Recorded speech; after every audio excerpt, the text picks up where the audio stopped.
Hi mga be! Today, alam niyo kung anong gagawin natin? May kurikot sana ko. Kita niyo to? Ito ay pang floor cleaner. Tapos ito basahan. Maglalagay ako nito sa basahan. Kasi bakit kamo? Itong isang kasama ko nagpunas ng sahig. At ang paho ng kanyang yan, naiwan dito sa sakit sa ulo. Aminin niyo, may mga time na ganyan tayo. No? Normal lang yan. May mga time na ganyan tayo. Na, nag-iigib pala ako para sa washing machine. Ha? Nag-iigib ako. Kasi ito, normal lang yan. Minsan mga ngamoy talaga. Lalo pag hindi nalalaban ng gusto yung map. Yan. So, advice ko ha. Dapat nilalaban natin ng ano yan. Nilalaban natin ng maayos. Patay ng tubo.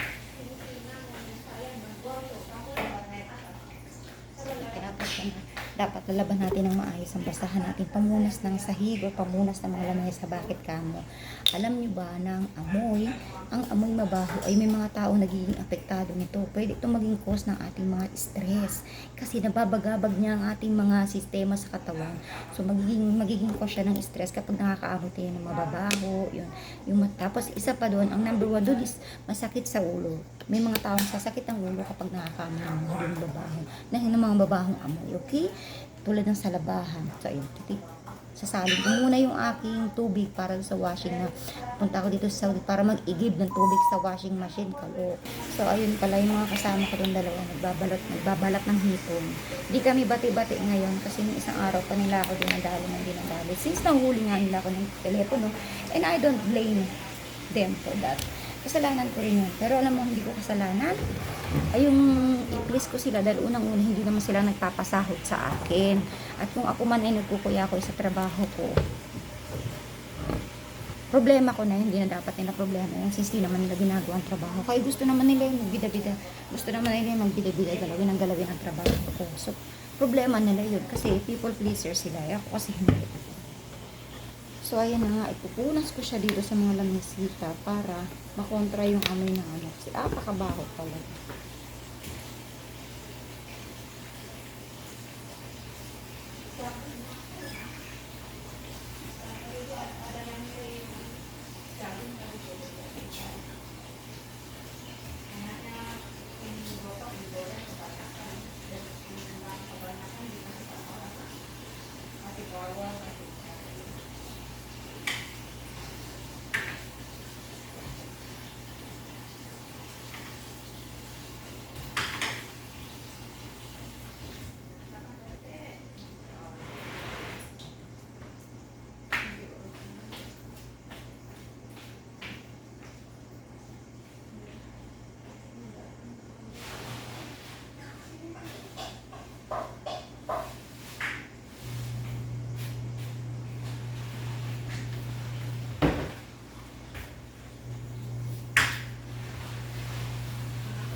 Parang ito pala yung gusto kong peg. Yung parang reality show. Dila-dila ka pa dyan. Dito na tayo. Nasaan na itong stand ko na to. Dito naman tayo. May lalabas na aswang. Mga sandin natin.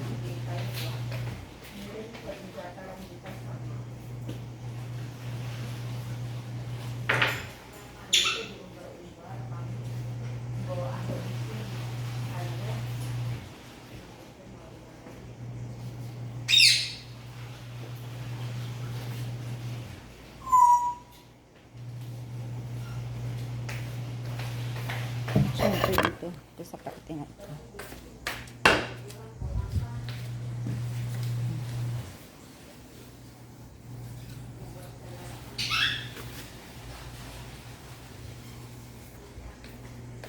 Dito pa, may aquarium.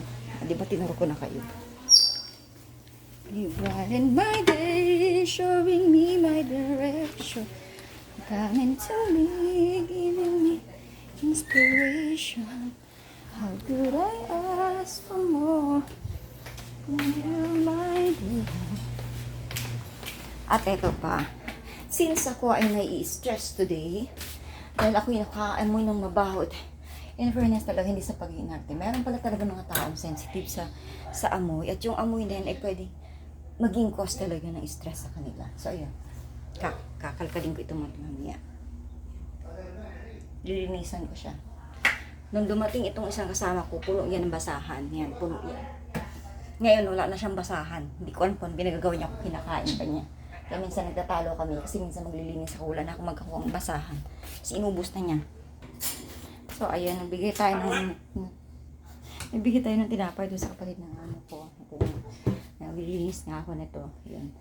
Tumaas na naman ang aking temper. Ang ingay naman nito. Tumaas na naman ang aking temper kasi tumatawag siya, nangangailangan siya ng mag-init ng tinapay. Yung dalawang nakahawak ng hipon, diba? So, ako ang gagawa. Habang tinatanong ko siya, daldal siya ng daldal doon sa isa. Ito rin giniginis ko dito sa isa. Kapag nagsaseta, alam mo yung wala siyang modo. Kapag nagsaseta, daldal din siya daldal. Hindi siya mag-aantay na hindi siya mag-aantay na kumundo ba, tumahimik habang nag-uusap parang kakaintindihan. Isa yun sa pinakaayaw ko talaga, yung dagdal ka ng dagdal, tapos dagdal ka ng dagdal. Paano kayo magkakaintindihan, di ba?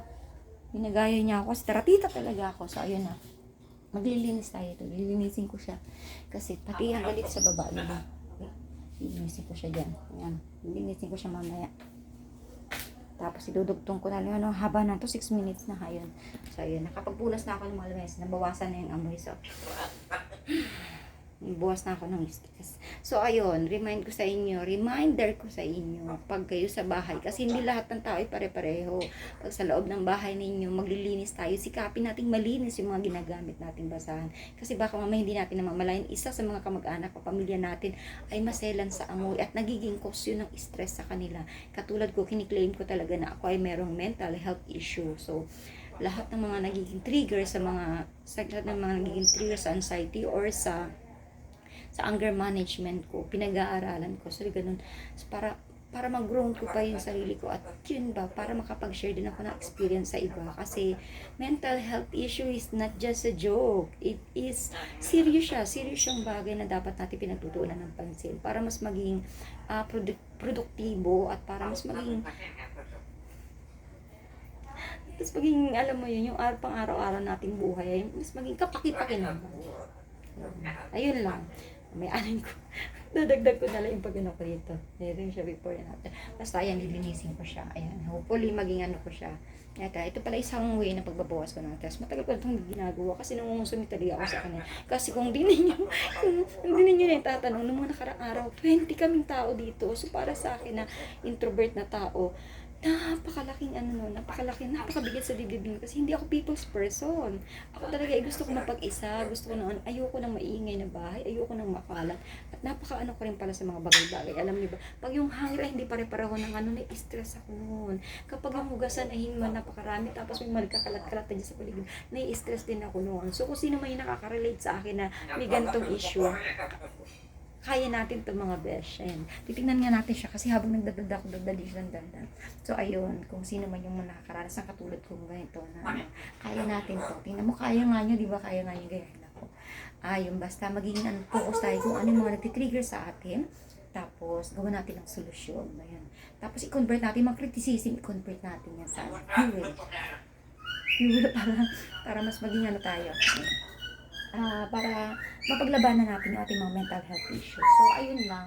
Nagtatrabaho na ako dahil nagtatrabaho na ako. So, ayun lang. Maraming salamat sa pagtambay. Ayun, maraming salamat sa buhay ninyo. Ayan. Kapag alam natin ang dahilan, magagawa natin ang paraan. Hanggang sa susunod, maraming salamat. Inyo.